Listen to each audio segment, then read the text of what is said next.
It's Art Staymates. I was born March of 26th, 1925. Little town by the name of Murraysville out in the country, about 25 or 30 miles east of Pittsburgh. And as a youngster growing up in that area, I think I learned some things that were pretty interesting. In 1943, I graduated from high school on, I think it was about May the 15th or something like that, and June the 4th I was in the Army because of the draft, and I was in it from then till for 4.5 years until I think I got out in November 47. So my first experience would have been leaving little town, never having been anywhere, and going through the enlistment process, or getting into the Army. I think it was in Camp Kilmer, New Jersey, and then being sent from there to Camp Shelby, Mississippi, where I took basic training with the 69th Infantry Division. And then, I guess because of the struggles they had through Sicily and Africa and everything in the 1st Division, they were looking for replacements before D-Day, and a bunch of us was transferred to the 1st Infantry Division. We met them in England, up on a rainy, stupid, muddy, nasty hillside, and we lived in tents up there. We wanted to go to war then just to get out of there, I think. But we lived in those tents then until D-Day, and then I went in to Omaha Beach with the 1st Division and stayed with them then forever. We went through, I guess from there, just all over France and Belgium and into Aachen, which was the first major city to fall in Germany, and we took Aachen, and that was after Goring had made a radio, I guess it would have been a radio broadcast, which got to us through the little communications we had that said that if the Americans ever took Aachen, which we were approaching, and then his name would be Schicklgruber instead of Goring. Well, after the war, I had the privilege, I had the duty of commander of the guards at the war crimes trials, and Goring was in my first cell, so I called him Mr. Schicklgruber, and him and I got started on the wrong foot. Anyhow, we took Aachen, and then terrible things happened from there, and it was the Battle of the Bulge and Bastogne and Hurtgen Forest and Harz Mountains, and then when we thought we were done, the 1st Division was pulled off the line, and we thought we were finished. General Patton, who was not a friend of ours, it's not nice to say about a man who was known as a great soldier, but we don't see him that way. He said he would rather sacrifice a company of infantry, which is 140-some men, than one tank, so the people in the 1st Division didn't like him. Anyhow, he requested the 1st Division. We were in the 1st Army, and he was commanding general of the 3rd Army. And when we thought the war was done for us because the Central European pocket collapsed, which is what we were supposed to do, then he asked that we be attached to him to spearhead a drive that goes down into Grasset, Czechoslovakia to pick up what was left of them. And of course we lost a bunch of more men doing that because we rode those tanks and just hung on the sides of them and everything else, and traveled lots, long distances each day, and we were in fights all the way through that. And then the war ended for us in Grasset, Czechoslovakia. After that collapsed, that was, I guess we fired probably the last shots of the war when we finally got the word that the war was over. But we were told then, don't relax, because they didn't know if the Germans had the same communication as us, and maybe the war wasn't over for them. And sure enough, my first scout got shot in the neck. The morning after the war was supposed to be over, we were approaching a town, and we were being very careful, but when he stuck his head around the corner, he got shot, but he lived through it, so... And then we were in Grasset, Czechoslovakia, and we were, of course, all excited because we were going to go home.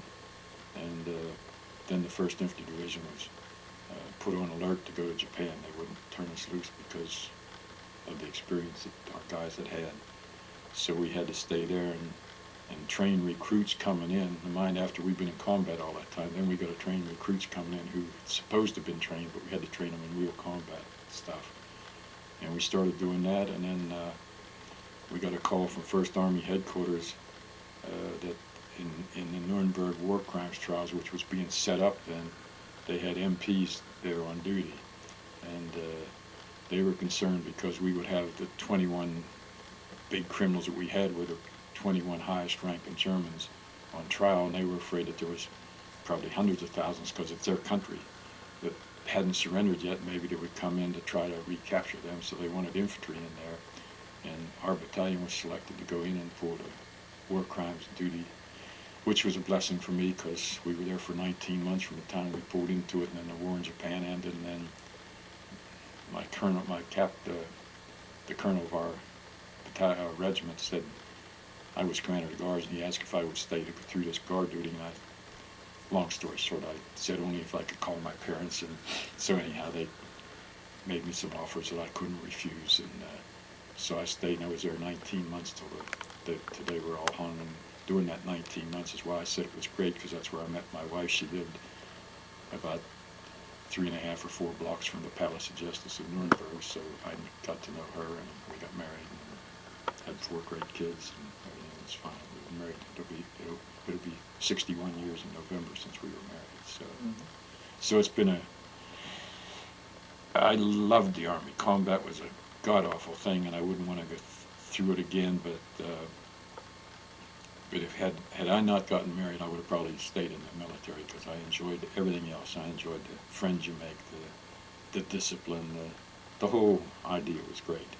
But when we got married, I knew that we wanted to have a family. I didn't want to run all over the country and drag them around, so I got out in 1947. So that was big overall picture. That's a very good overview. So from there, if you want to, wherever you want to go from there, I'd be happy to try to answer the questions. D-Day. When did you guys arrive? D-Day plus D-Day period at Omaha Beach. There's 3 regiments in the 1st Division, 16th, 18th, and 26th. I was in the 26th. 16th went in first, 18th went in on their flank. We came in on the other flank, the 26th. There were 3,000 men killed on D-Day. Now they were a lot of them were our people, but then we also were right beside the 2nd Division and the 29th Division and other great outfits. And so it was an unbelievable time. When I see some of the movies that's on TV, as long as I can watch them, I can even smell the things that happened at that time, because it was probably the most dramatic time in my life up until then. Smells, what does it smell like? Dead bodies, water, the sand. You ate the sand to try to get someplace to get down in. Your buddies beside you got killed or badly wounded, and you were looking for a way to get up near the cliff so you could be a little more safe or have a chance to get up over. And then with the help of the ranger, they put ropes up there and got up the cliff. And it was the 3 days from D-Day, probably from June the 6th till probably June the 9th or 10th, we probably only moved, I would think, 1 mile or 2 miles inland. But the worst part was getting up the beach, off the beach, into German territory, because we had big cement bunkers up there with artillery or heavy weapons type stuff, and they were getting you before you got off the LCI, landing craft infantry. LCIs is what infantry soldiers were in on. And there was probably close to 40 or 50 guys on each one of them, and the Germans, once they knew what we were doing, they were spraying. As soon as the thing would drop, they would spray it, and the bullets would hit there. I went over the side. A lot of us went over the side, and then of course we lost guys. The water is never, I guess, in the ocean is never level. And guys would get down, and of course you had ammunition, weapons, packs, everything on, and some guys never made it to the beach, and then their bodies were floating around.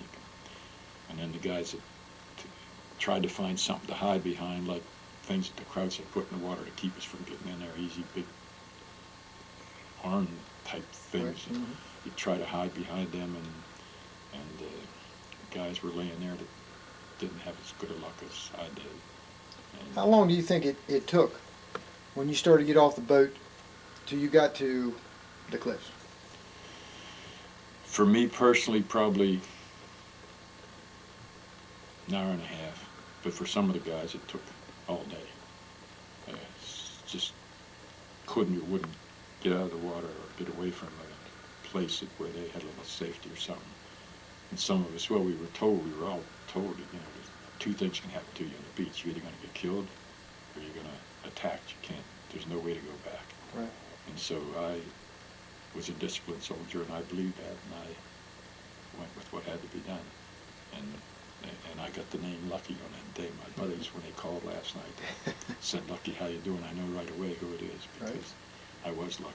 Well, when you get off, you said you went off over the side. Over the Was it side. very deep where you Well, were? I got probably up to my chest, but we went down ropes. They had those rope ladders hanging over the side. And I beg your pardon. We went down the ropes to get into the LCI's, Landing Craft Infantry. We were in a bigger boat before. And when you got there, you didn't have far to go when I said over the side to get the water. And fortunately, where a bunch of us went over the side, I went over, we probably were only in 3 or 4 feet of water. But then as you went in, sometimes got deeper. At other times you were in only up to your knees. But you didn't like that because you were pretty much exposed, and bullets were hitting the water all around you. How far from the beach? We probably had about football field. We probably had 125 yards to get to the beach, and then the beach is probably 200 yards from the edge of the water. At that time, it was kind of a low tide. I think it was a low tide. I'm not sure. We probably had 200 yards of sand to get through to get up near the cliffs. Okay.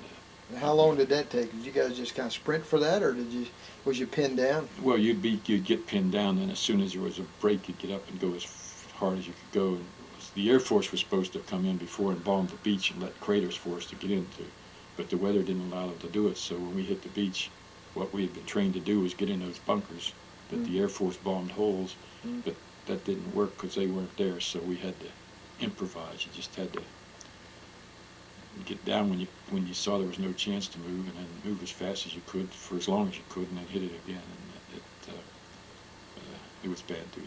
Well, would they do like machine gun They fire would. and pass you, and then you'd have a chance to Well, run some more? what they would do is they're giving you machine gun fire like this and back and so forth. So if you hit it, it was hitting all around you here, and then you'd go as far as you could and hide up. You couldn't hide. Do the best you could do, and if you were lucky enough, and if they stayed in one place, well, then the other guys would go. But that's you did the best you could do to time. That's what you tried to do, because it was heavy weapons. They were mowing you down with, I guess, with 50 caliber machine guns and mortars and all this stuff, and you'd watch where they were zeroing in and then try to make it. And that all came as a result of the training you had back in the States. So, Were you guys surprised at how much fire you were taking Yes. on the beach? yeah, because the Germans didn't think we'd come in there, and it wasn't as bad as they could have made it, because they had a battalion right nearby that was waiting at another place that finally came in and gave us a lot of resistance. We were up on top, but they were in another place at that time. Had they come in too, D-Day might have been a different story. But we got, I think, I have a book here I read every now and then. We probably got, not just our division, but we probably got 30,000 guys that day into the beach. Now some of them didn't make it alive, but 30,000 tried, and some of them got dumped way out where the LCI hit something that was in the water there and couldn't get any farther and dumped the guys, and a lot of them drowned. Some of them made it. A couple of those got blown up out there with their heavy stuff. And then one of the things that really helped us was the Navy, the big ships that were back that put us on the LCIs. They trained their cannons up there, and they helped tremendously to stop the cannon fire that was aimed at us all the time. And they didn't stop it completely. We had to take the bunkers, but they softened it up a little bit, so you could, if you heard the boom from the big guns coming in and saw them landing up there, our artillery directory people could zero them in more when they started hitting those places. And you had a chance to really move for 20 or 30 or 40 yards without getting shot at for a few minutes. So, Well, what's your thinking at that time? Is it scared? Is it adrenaline? Is it training? Is it? It's everything you said. First of all, I never knew. I could have said I was scared when something happened to me in civilian life. Right. I never knew what real fear was till then. But then a few people couldn't handle that. But then I think adrenaline takes over, and so the fear turns you into adrenaline, and you know you're in the only kind of fight you never thought you'd be in, and you become a savage. You're trying to stay alive, and So I would think that was the adrenaline. And then, and you pray a lot. Tell me the guy that doesn't believe in God that was on D-Day, and I'll tell you a guy that's telling you funny stories. Mm. And you finally get to where you want to be, but as soon as you get to there, then you got to go someplace else you didn't know was going to be that bad. So it was something that the training helped. So it was, yes, it was fear that drove you. It was adrenaline that made it work, and then it was training that gave you enough information which you couldn't believe was ever going to happen. That was just, they were trying to scare you in training. You know, we'd smile through all this stuff. They actually, in training, they fired live bullets over you, and you crawled under all that stuff. So you thought, okay, I can do this all day, but when they're not shooting over you, they're shooting at you, then it's a different ballgame. Yeah, game on. So fear comes in, and I don't think it ever leaves, but you do your duty. You can't, I couldn't say that I was never scared. There's no day, there's no night. It all runs from one thing to another. And so you're scared to pieces, but you have no real choice. Unless you're going to quit, you have no real choice. So. Now you get to the cliff.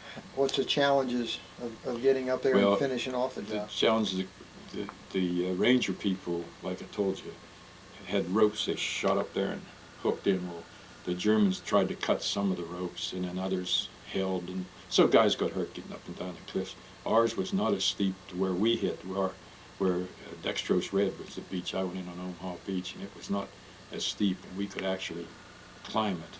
But you still needed ropes to help you to keep from sliding back. But they couldn't, once you got in like this, they're up here, they couldn't actually fire this way.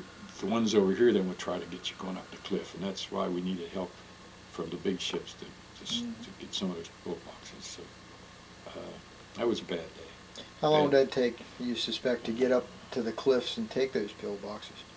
Oh, to take them? Another day or day and a half till we finally got them quiet. But some of them, I think the first day with the help of the ships at sea, we probably got one or two of them. And then of course by the middle of that day or the next, I guess, is when we didn't know it, but that's when the battalion of Germans who were waiting at another place, not expecting us there, was alerted and came over. But now we got a land fight. We're up on top, they're up on top. And they were better soldiers than us. They were professionals. But us kids didn't know any better. We knew what we had to do, and we did it. It seemed the professional soldiers that they were knew more about war than us, but if you could manage to get their leader, they would pretty much flounder. They didn't know where to go or what to do next. And our kids everybody knew we wanted to stay alive, and I don't think I ever stopped to think, why are we fighting? We knew when we were sent there what we had to do, and it took a long time till we got that. And then you have those hedgerows in France, and the Germans used them.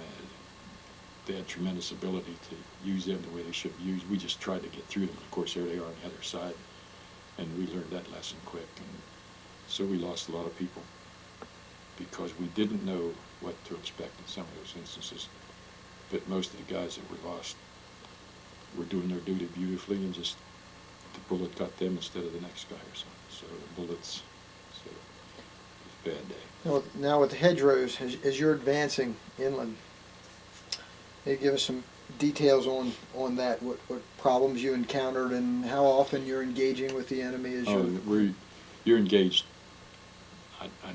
all the time is a bad statement, but if you're not engaged, you expect to be any minute, so it's a constant engagement of one kind or another. But the hedgerows were like this, and these hedges were up there, and so when we finally got tanks inland, the tanks would go like this. Now their bellies exposed, and that was our weak point, so they couldn't help us much until later on they got things that would handle that. But anyhow, to us it would just be another bank we had to crawl up over, and when you did, they had you on the other side. And combat it's not like the shooting range where you're 100 or 200 yards away, zeroing in your rifle. From here to that end of this room over here, half that space sometimes you're right there in each other's face, and then the other half you're as far as from here to the end of the room, and then other times you are 50 or 60 or 70 yards away, and you have time to, in your fearful way, you have time to do a little thinking of how to be the best way to attack this, and what do you have left to do it with. Do you have a bazooka? Do you have BARs? And what do you have to do it? And And then, of course, you're losing your leaders, too. And you're taking over a squad when you had first been a buck sergeant. All at once you're doing a squad leader's job. The next thing you know, you're running a platoon, and everything happens fast. And there's no rest. You can't say time out. There's no time out. So Now you guys spread out, and as you're advancing, do you attack them straight on, or do you try to do their flanks, or well, what was the objective? that would have been people in higher rank than my regimental and battalion commanders would have said, okay, this company goes in this way, and the company's going to spread out its 4 platoons, and lucky your platoon will be on the right flank, this will be on the left, and these 2 will take it this way, and when they spread there and bring them here, then you take them. And then the company, which would have more people than our platoon first, all your 4 squads would be directed the same way to do the job, and then your company would direct the different platoons, and then your battalion directed the companies. But the one thing that happened when we hit the beach is the water moved. Some of the ships never got to where they were supposed to be. I think one of them was as much as 2 miles. I'm not sure what direction that would have been, north or south of where they were supposed to land. And of course you're dependent on them to be on your flank, and they weren't, or they're dependent on you to be on their flank, and here they aren't even near there. So D-Day was a pretty big mess. D-Day +1, there was another, I think in my book, another 30,000 soldiers came in from different infantry divisions and stuff to back it up, and we started getting tanks. Tanks were going down in the water too and couldn't get through, and I forget how many, 500 or 600 tanks, and only maybe a couple hundred would make it. It's all, Phil, you might want to look at this sometime. I wouldn't want to give it away. Right. It tells you the things I'm telling you now. Starting at the Normandy part, which is back here, that's Sicily, Africa, and so forth. Back here somewhere starts Normandy, and then it tells you things that I'm not qualified to remember, but how many tanks, 400 or 500, and only 200 made it, or 100 made it, or something. And then the second day out of 600 or 800 tanks coming in, they've got 400 on. Well, all at once you're getting help. And the one thing I can say is we never ran out of ammunition. Well, later in the war we did. Most of the time we never ran out of ammunition, which was a great thing. So. Now, where did you advance to after landing? And St. Lo, just German. You'd get different objectives almost daily. Of course, at first you're only making 100 yards a day, or 200 yards, or 400 yards. But then you're given an objective after you're inland, and they see where the enemy is and how you're spread out. Then you're given objectives that maybe would be, they called them checkpoints, checkpoint 12, checkpoint 13, and you have your own little map for your platoon, and the company has its map, and then you're positioned as your platoon would be in that company to get to that checkpoint, and then you work to that. And I can't tell you how many checkpoints we went to. You went to whatever one you were told that day, and sometimes it was a town, sometimes it was a forest, sometimes it was something else. Your job was to get to that checkpoint. So what was your rank and responsibility during that time? When we hit there, I was a buck sergeant, which was a assistant squad leader. By the end of the first day, I wasn't. You don't get the rank. You just take over your squad, because that's, somebody says you take it over. Lucky, all at once you're a squad leader. Now you're doing a staff sergeant's job, and the first thing you know, you're the platoon leader, which is a sergeant, 3 up and 3 down. Top sergeant, you're doing that job then. So by the time you're in combat, and at the time, if everything's going right for you, you're running a platoon, and then as things go on, you end up running whatever you have. You get battlefield commissions and stuff were given out too. And I ended up as a lieutenant. I went in as a private and ended up as lieutenant. And but that was all happening. Today, if you went in the Army, it'd probably take, unless you went to officer's candidate school or something, it'd take a long time to get from the private in the Army to something. But it happened fast, and it wasn't because I was the world's greatest soldier. It was because that's somebody had to do that, and you happened to be the one in line. So when I went to the beach, I was a BAR man. I had the Browning automatic rifle, which is Germans didn't like us. He had the BAR, so Glenn Lehman, my bazooka man, he carried the bazooka, and I carried the BAR, and the other guys liked us to be near them, but not too close. Right, yeah. Sure. So And Wally, when he called me last night, said something about, I don't know, somewhere along the line, he became, I was, I guess, platoon sergeant or something at the time, and Wally was the BAR man. And he said, one day I remember you come back and said, Wally, you've had that long enough, I'll give it to so-and-so. He said, I loved you to pieces that day, so didn't like to be a BAR man. But that was pretty much it. And then inland, and then from there on, it just goes on and on and on, and it's never ending. And when you think you get off the line, you know, your company gets pulled back, and maybe I don't know, weeks or months are going by, and you all at once you get to, like a coal mine in town or something you take, and you get to get in a shower. I never enjoyed something so much in my life. And front line is not a place to, and you don't eat food, you eat whatever's in your pocket, a candy bar, a C ration, a K ration. And if you run out of that, you chew the bark off of trees. You just, you know, my wife says, did you like dinner? I said, I like everything. So. Did you have any tents, or just sleep out? No. Under When you hit the beach, you had your shelter half with you, which is half of a pub right. tent, and your pack.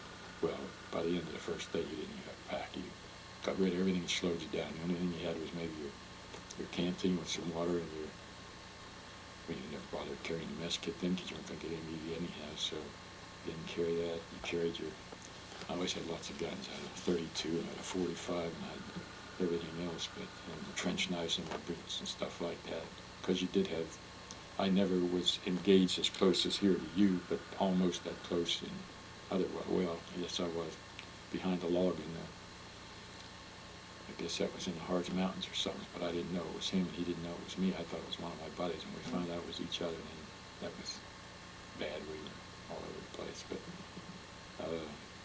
was that actually hand-to-hand yeah, at that point? as well. What it was a real dark night, and we'd gone out on reconnaissance to see what was out the night before, and instead of sending my scouts, because they'd been doing this, that's the toughest job in the world, so I said, I'll go tonight.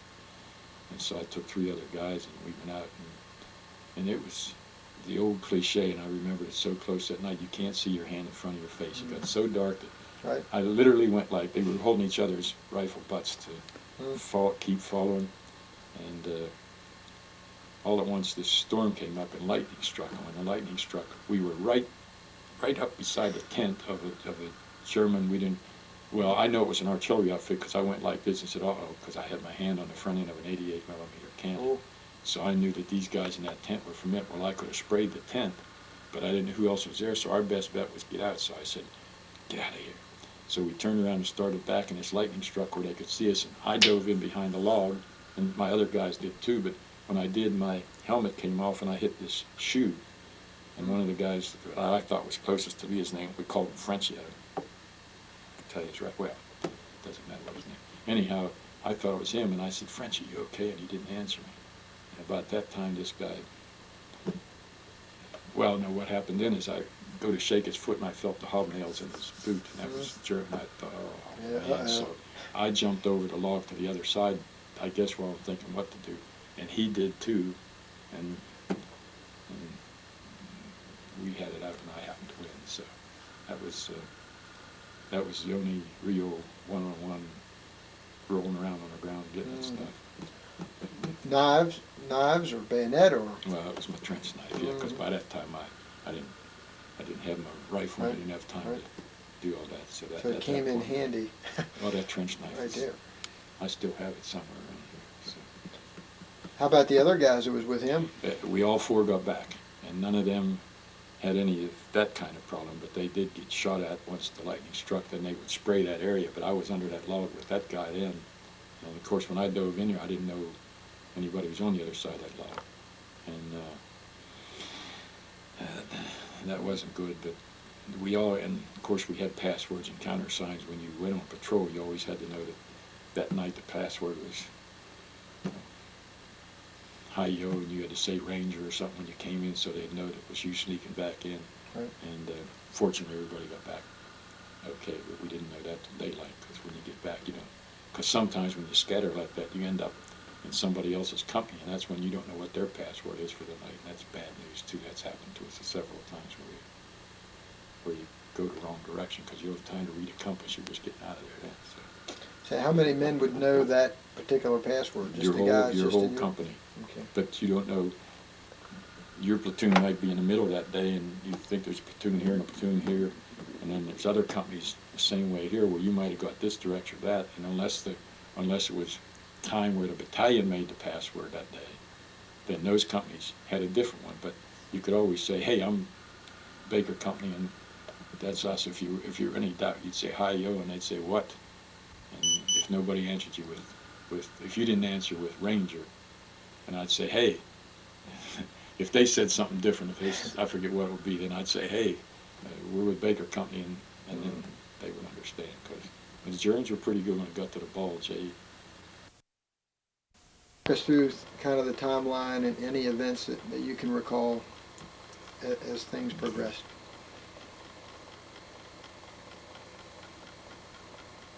All right, you good? Mm-hmm. Okay. Okay, well, after we got off the beach and got inland and started moving, it was just one little French town after another, and there was crossroads, and there was things that you had to keep the Germans from getting back, because we knew they were strong. We were in their land, and they had more people than us because we only had what came in off the beach. So it was always tough fighting, but we just did it. When you got through France, you hit Belgium, and it was more of the same. They were a small country, but they were stuck in the middle there, and I think they were more favorable to us than the French when you look back on it, although we thought the French loved us to pieces, but I'm not sure they did. I think they loved whoever was on top at the time. Mm. And then in Belgium, we had my first taste of French fries. Boy, did that taste good after not eating for a long time. But anyhow, then that was, again, the Belgian bulge broke. It wasn't because it was in Belgium, it was because the Germans massed their troops and decided to drive us back into the ocean, and or the channel. So anyhow,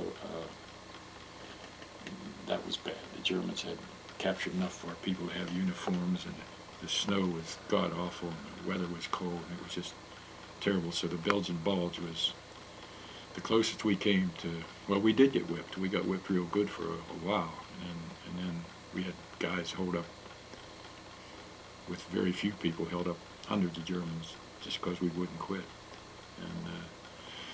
And then we were, Butenbach was doing the Belgian bulge, where our 82nd Airborne, maybe parts of the 101st too, had bailed out of planes to come in there to help fight that battle.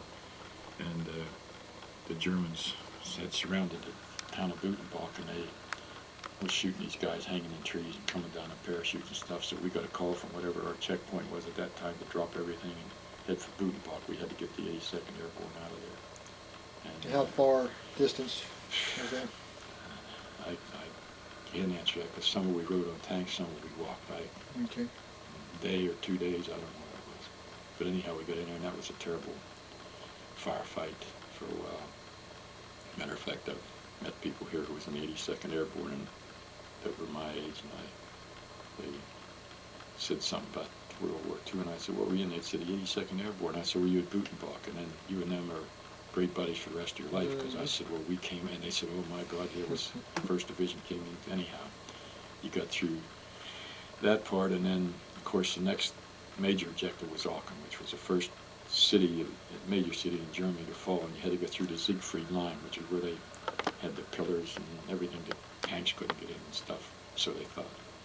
So anyhow, Aachen was a first really big city fight we had, where you went door to door, and it was bad, but we had been trained well. In other words, if we had gone into there cold, we would have been in bad shape, but we had learned through training that I'll go down this side of the street and you go down that side, but I'm covering you because I can see what's going on there, but you're covering me. So, and then in Aachen, I remember these little things I learned later. They were coal chutes, we would call them. Little cement things come out from the buildings with a hole in it here. Well, when the fire would start from over here, we'd dive in behind that thing there to try to save ourselves, and that's where apparently the people would get coal for their furnaces to go in through there. And nobody had individual homes, either like apartment buildings and stuff. So Aachen was a house by house, room by room fight, and that was nasty, because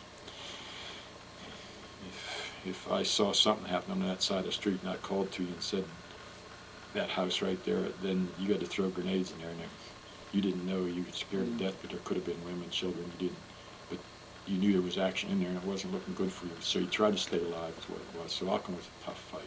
The Germans in small groups, they kind of At spread out. that point in time, they would have big groups, but then they would also be spread out through here, which would be like maybe their advance, their infantry might be here in mass waiting for you to come this way, but they'd have small groups here letting them know what's coming, and they'd pick you off as they could. So it was house by house, cleaned it up, and it was a tough fight. Another quick story about Aachen is later on when I got hit once. I went back to the hospital, and I don't know where it was, somewhere back there. When I come back, they had made a replacement depot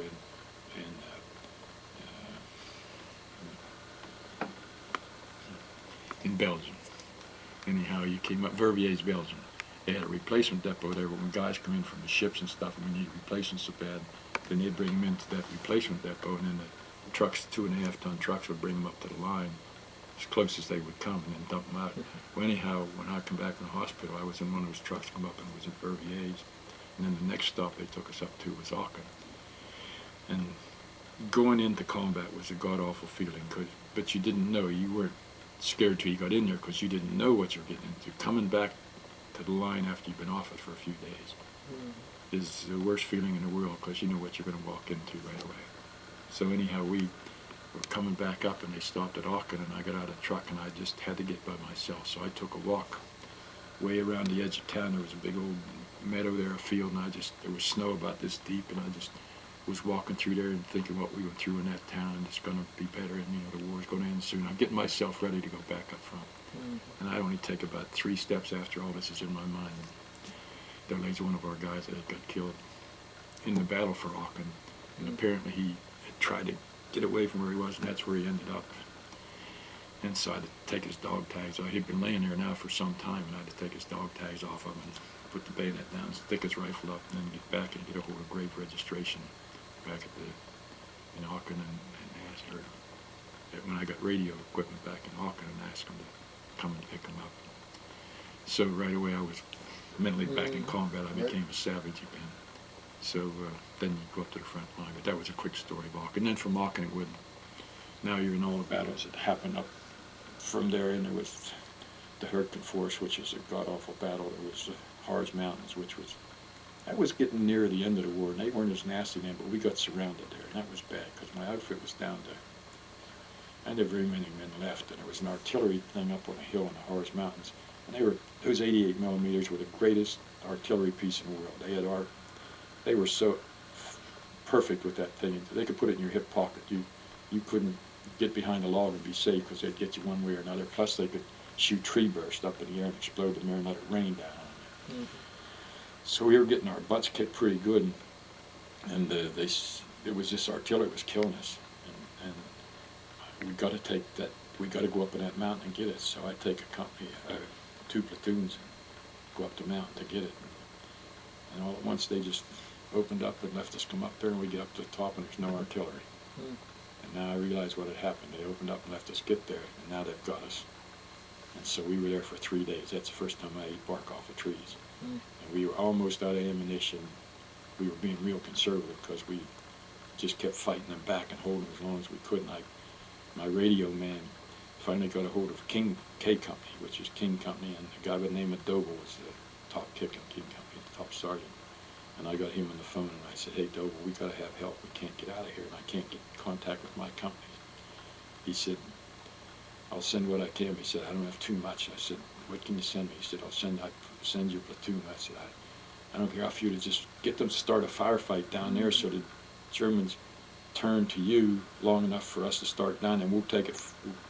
Anyhow, we got out of there after 3 days, but we lost a lot of guys in that one for nothing. So how many men are you talking that's in that particular fight? And the ones that come up to help us Of you guys? The ones that we took up the hill, I probably had a platoon that was 40-some men, and it was probably down to about 20 men, 18, maybe 18 men out there. But when we got to the top of the hill, the reason they couldn't get us is the boulders were, goodness gracious, stones this big around it. Feels like an exaggeration to you, but they were that big, and that was the way that mountain was. Well, we could get down in behind that, and the only way they could get us was with tree bursts, but they didn't have their artillery anymore because they had moved it out and got us surrounded, so they had to get us with small arms. They couldn't get us unless they come up after us. But we had enough ammunition, fortunately, by being careful with it to hold them off till King Company sent their platoon over, and they got in a firefight with them there, and I said, let's go, and we started down the mountain, and now these guys have turned to fight the guys from King Company, and we're coming down this side, and we got them from here, and then they scatter and go this way, and now King Company and us meeting, and we take them that way, and then we win that battle. But for 3 days, I didn't think any of us get off of there. And it was nothing. The Harz Mountains is, well, it's mentioned in the book, but it wasn't like the Hurtgen Forest or Butenbach or anything like that. We get through the Harz Mountains, and then we start taking little towns, because by then, I think the Germans knew we won the war. We didn't know it, but I think they did. And then we start taking little towns, checkpoint this, checkpoint that, and that's where General Patton and I didn't get along. We were supposed to stop. We were supposed to take a checkpoint. I'll just say checkpoint 10. I can't remember. So we take this checkpoint, and it's up on the top of a mountain, like it's a nice place, and we're holding. And there's this little town down there. Probably wasn't. Farms in Germany they don't have a farmer here and a farmer. They have a little town like this, and all the houses are like this, and then the farms go this way. So it's little towns of farming people, and they were usually nice people, but the Germans used their churches to get us coming in, and they used the people to let them stay there and fight. So anyhow, we're up on this checkpoint. We looked down. None of us had been in a place that was warm for a long time, and none of us had. It just was miserable.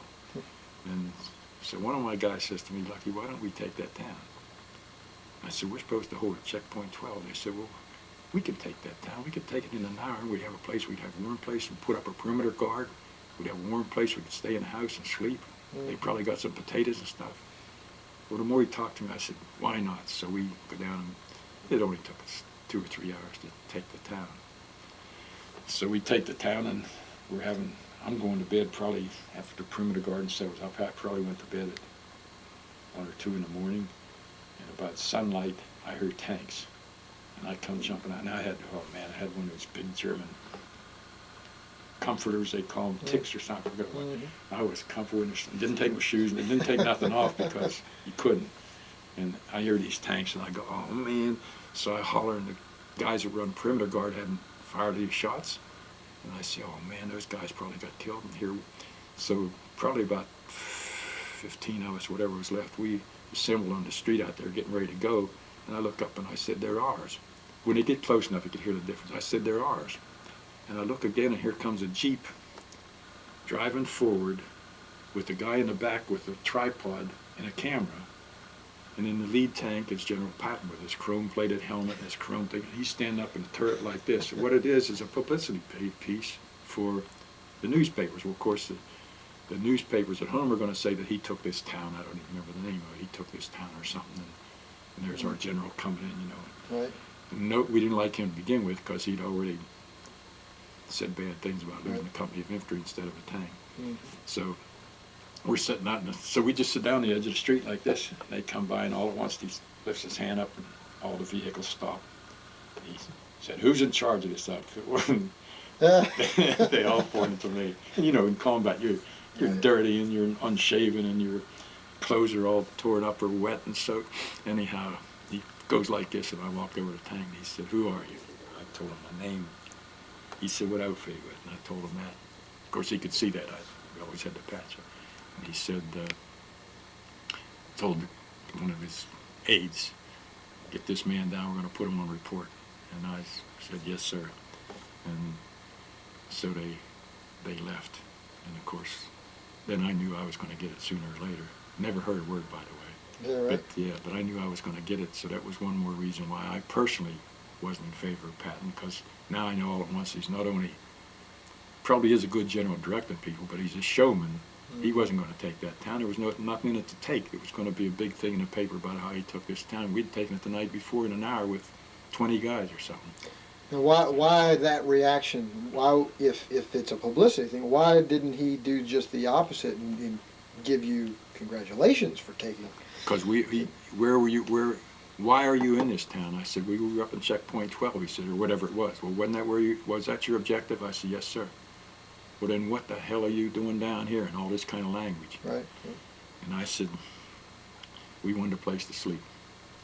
He said, you don't sleep when you're in combat. I said, sir, I know that. And we went this little bickering back and forth, but I was a loser no matter what you say to a general. So anyhow, it didn't go very well. But had my name and rank and all this stuff, so I was going to put a report, but nothing ever happened. So, and if they would have, I'll guarantee you the general of the First Army, General, he didn't like Patton either. I'll guarantee you my commanding general at that point in time was General McAndrews. And I'll guarantee you, if I was putting a report, it would go general to general, and he probably didn't know me personally, but he knew my outfit. And when he got down to my company commander or my regimental commander, it was whatever it was, a squelch, because I never heard a word from him. But him and I had another run-in after the war, but that's another point. Well, say all the fighting you've been doing to this point, and then get put on report. Well, it never got to me, so I don't know. I think he probably did report me because he was Mr. Big Shot. Right. But that's all right. And my brother, by the way, was in the 7th Armored Division, which was under Patton. So we'd have dinner at home, and my mother would say, "Don't start, don't you boys?" Here we go. Because my brother loved him, and I didn't love him very much. So anyhow, we got through that all right. And then I'd like to say the war was never easy. The very last day after, like I said, my first scout got shot in the neck. So it was never easier, but I think we still didn't know we won the war, because if somebody was in our country fighting us, they'd never win the war, because we would fight to the end. But anyhow, we didn't know we're winning the war, but I think they knew it, because we were starting to fight lesser troops. There weren't so many SS troops who were the German elite with us in our firefights. We were fighting their Wehrmacht, which was their basic infantry, and good Lord, I hated that fight, because we were fighting youngsters. Well, of course, I was 19 years old or 20, but we were fighting youngsters that looked as young as Phil does, and I'll show you a picture. So anyhow, the war got easier, and we took the towns and did everything else, and then all at once the 1st Division was done. They said, "That's it, you guys are done. The Central European pocket is all wrapped up, it's ready to go." And that's when Patton requested the 1st Infantry Division to spearhead the drive to wipe out the Central European pocket, and we did that. We were offline for 3 days, and I thought, "Oh boy, this is heaven." We even had a hot meal come up, and so I thought we were in heaven, but it didn't work out that way. 3 days later, it was get it on, here we go again, and that time we rode tanks, and that was terrible. And we ended up in Graslet, Czechoslovakia, and that was the end of the war, and then the rest of it was finally going to Nuremberg, Germany, where the war trials started, and I spent 19 months there. So Now, these 19 months, what was your job consisting of? I was commander of the guards. I would put 142 men and 3 officers on duty every day, and then you were on for 24 hours, and then you were off for 48. So it was kind of easy duty, but it was boring duty after being in combat, and then you're trying to get your guys to stop fighting. The guys that were still with you that were in combat, you're trying to get them to quit drinking and quit fighting and quit, because they were still. If you live like a savage for very long, just trying to exist one day, 1 minute sometimes to the next, you don't just come in and become a gentleman and do things the way you should. And my guys were always getting in trouble and shooting each other. So anyhow, it was a hard job to keep things under control. But when we got it under control, and by then we had replacements in who hadn't been in combat with us, but were well trained to do the guard type duty. And then my good guys that had been in combat with me, I put them on 21 defendant cells. So they were, if you see it on TV, the guys standing behind the prisoners up in the courtroom, they'll have white helmets and white belts. They look like MPs is what we're supposed to look like, but those were my guys. You'll see the 1st Infantry Division patch and the Combat Infantry badge, which is important to the infantry soldier. And so it really wasn't MPs, it was us. And every time you see something about trials at Nuremberg, you'll see those people. And that was a long process. Did you meet all the criminals then? I was with them every day. Oh, I beg your pardon. For 24 hours, one day I'd be with them, then I'd be away 2 days, and then I'd come back for 24 hours, just service. First thing every morning was, matter of fact, Goring and I got into it the first morning we took over the guard from the MPs and released it. We come by, and I'm inspecting the cells, and the first cell was what they used for, our guys took their baggage and put it in there. The second cell, which was cell number 1, we called it, was Goring. And then Stryker, and no, Stryker was across, and then Hess, and it went down the line like this and back up. There was 21 of them in there. And the first cell I go to is Goring's, and I look, each cell door had a 16-inch square opening on it, and the door folded down like this, with a little chain on it. My guards had to be like this, and there was a little light come out and floodlight in there, and the special orders on each cell was you must look at the prisoner once every 10 seconds. Well, that sounds like hard duty, but it's not. Your buddies from here to the computer over there and at the next cell, so you can hear them talking, you glance in, and then of course when they are taken to a shower, which is 2 of my guards would take one of them at a time for a shower, and then if they're taken over to the criminal to the courthouse or something, then that guy is really off duty. He has to stay on that door. Nobody else can get in there, or he can go in and sit down in that cell, but he can't leave it. And so it was pretty meticulous duty. You had to do it just right. So the first day I come over, and it's probably about, I don't know, daylight, when they serve breakfast about 6 o'clock in the morning or something. And the criminal wing was this way where the criminals were, then there was another wing of the prison here, and then there's a wing, there was 3 wings. And this one was the courthouse, this one was where my guards stayed, and this were the prisoners here. And in the middle of that was a big round room, about as round as this office would be. And that's where they would bring the meals up from downstairs. Under each of those wings there was a downstairs part, and the people that did this food service would bring the meals up to that floor, and then they'd stop them there because they weren't allowed in the criminal wing. And then my guys would take a cart like you might see in a hospital or something, and they'd go down the line and feed the prisoners. And that was always good in the morning. I walked in, you could smell that coffee and the bacon or whatever it was. So I walked into my office, which was in this wing, and I go back here and said, and the food was just coming up, and I said, the food's here already? And they said, yeah. I said, okay, I want to go in and inspect them now. So I go down, I go to the first cell, and it's Goring, and I said, Field Marshal, no, I didn't. I said, Mr. Schickelgruber. He got up like this, He stood there for a minute, and finally I said, General, I think I called him General. He said, I'm not a general, I'm a Field Marshal. I said, Field Marshal Goering, your cell hasn't been cleaned. He clicked his heels like this and said, Field Marshals don't clean cells. I said, yes, sir. And I walked away, and one of the guards on the thing had been in combat with me. He said, Lucky, you gonna let him get away with that? I said, so I went on down and come all back up, and I come out, and I said, okay, start the food. So and I said, no food in Goring's cell. So of course, you smelled the coffee and the bacon and whatever it was. And they went to the next cell and all the way down, all the way back up. And I'm over in my office here. So before they ever got all the way back up street, and some guy came over and said, Goring wants to see you. I said, tell him I'm busy. So we waited a while, and here I am, just a lowly lieutenant. And they said, I'm telling you, he come back over again and said, Goring wants to see you. And I said, I'll see him later. So finally, I don't know, I probably made him wait another half hour or something. And I went over and I said, I understand you want to see me, Field Marshal. He said, I didn't get any breakfast. And I said, you won't be getting any lunch either unless this place gets clean. And I walked away. He went up to the courtroom and told him that he'd been deprived of food and that he was being mistreated. And he went through this whole thing, and the old man come down to me and said, Lucky, what the hell did you do to him? I said, nothing. He said, well, what's he talking about? I said, he wouldn't clean the cell. He told me Field Marshals don't clean cells. And I'll be damned if my sergeants are going in there to clean the cell. He said, you handle the jail, I'll handle the courtroom.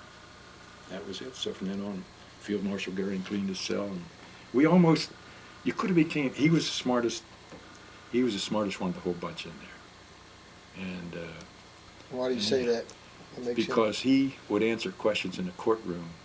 They would ask him a question, he would answer with a question, and the judges would all be looking at each other like this. He was smart. He thought he could. He said you'll never hang me. I said, ha, and we didn't.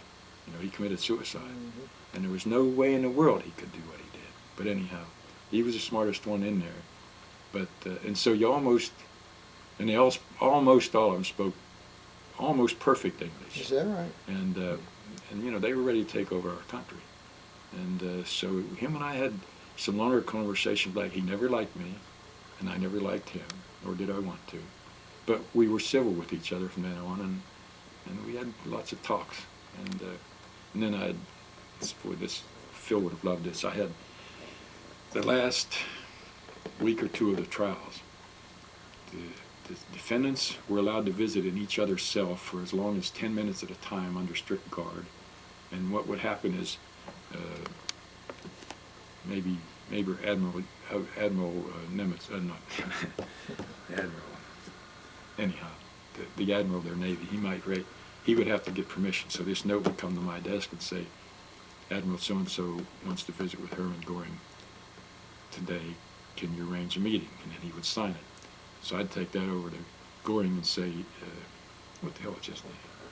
Well, the General of the Army was Jodl, so Admiral Jodl, or General Jodl used to do that. I'd say they want to visit with you.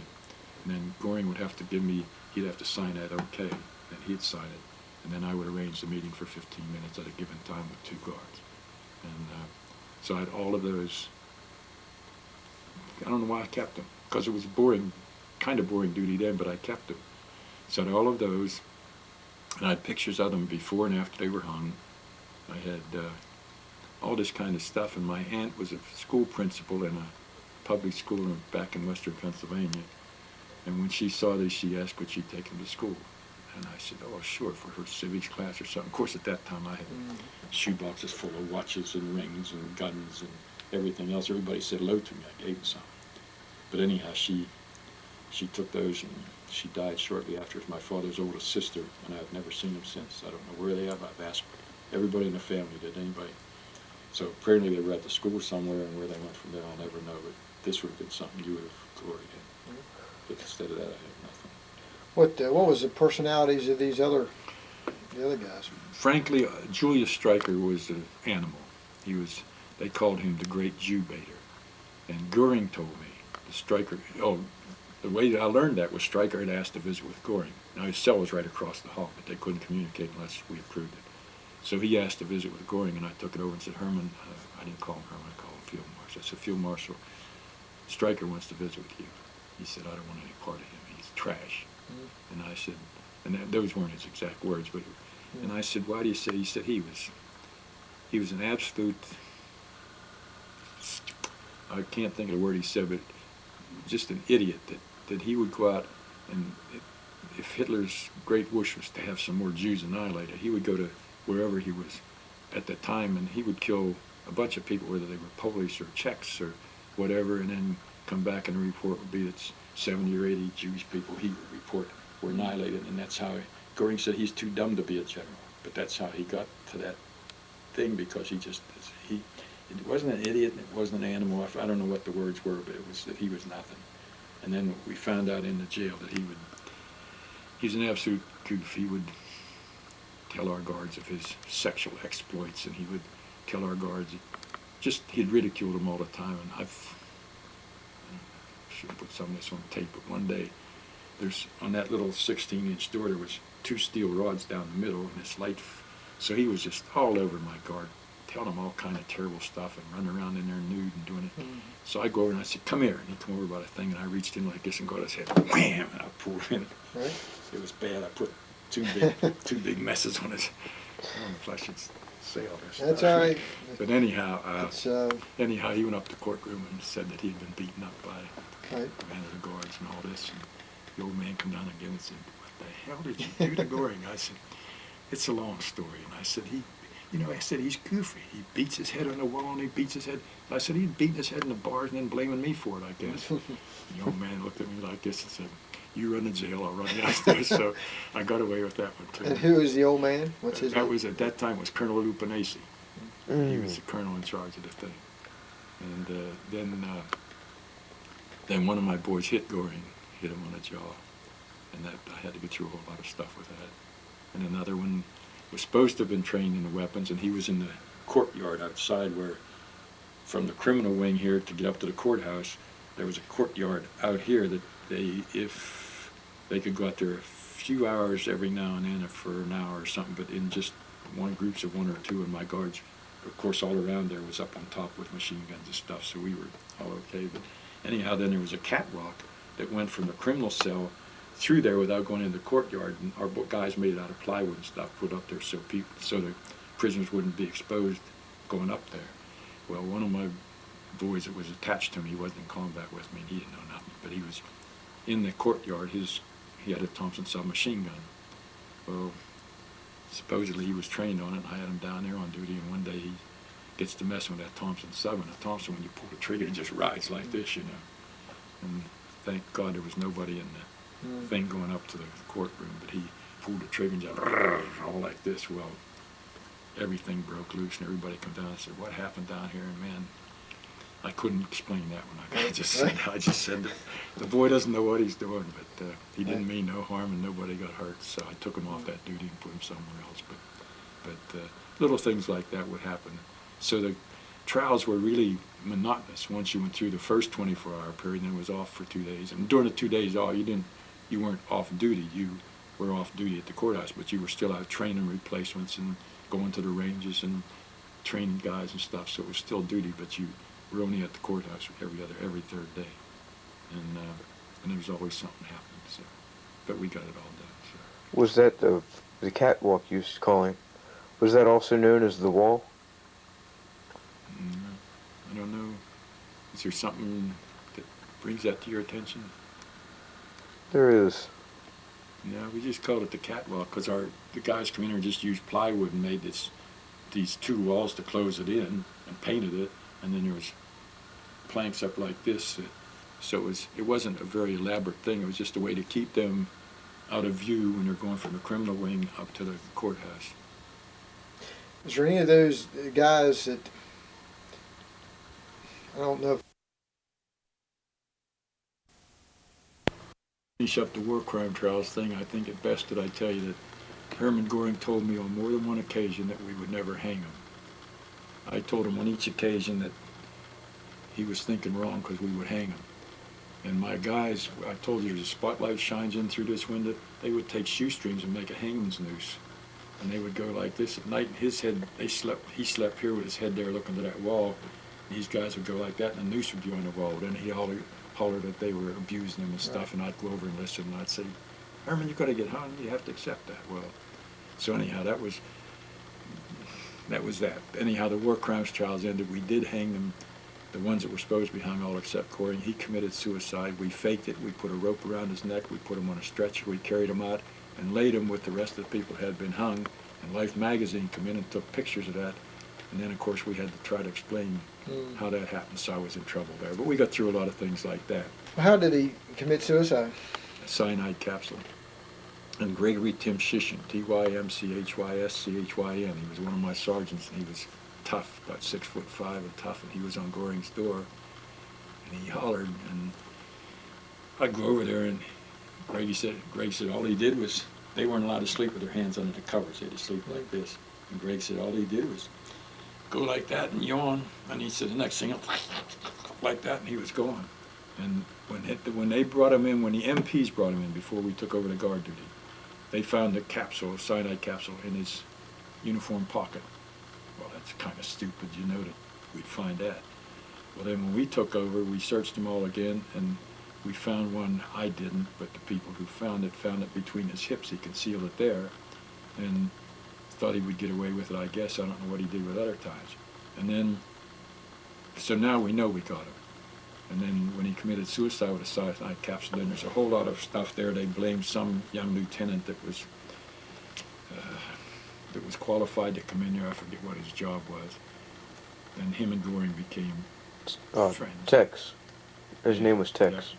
Yeah. And some people blame him. I don't.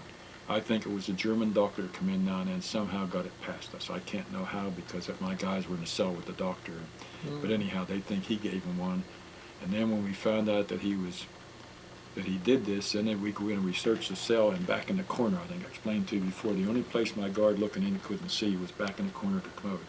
And we remember that every time Goring was supposed to take a shower, which was like every second or third day, the guys, 2 guards, 6 feet or taller, everything was very specific, would take one prisoner at a time for a shower. Well, before they come and said, "We're ready to take you for a shower," he would excuse himself to go to the toilet. Well, we couldn't see that, nor did we want to. But the toilet seats in those days were made out of wood. And we found that with his fingernail or something, he had hollowed out a place underneath the front of that toilet seat about that wide, about that long. And we assume, and we know that the suicide capsule, the cyanide capsule, would melt at anything warmer than body temperature.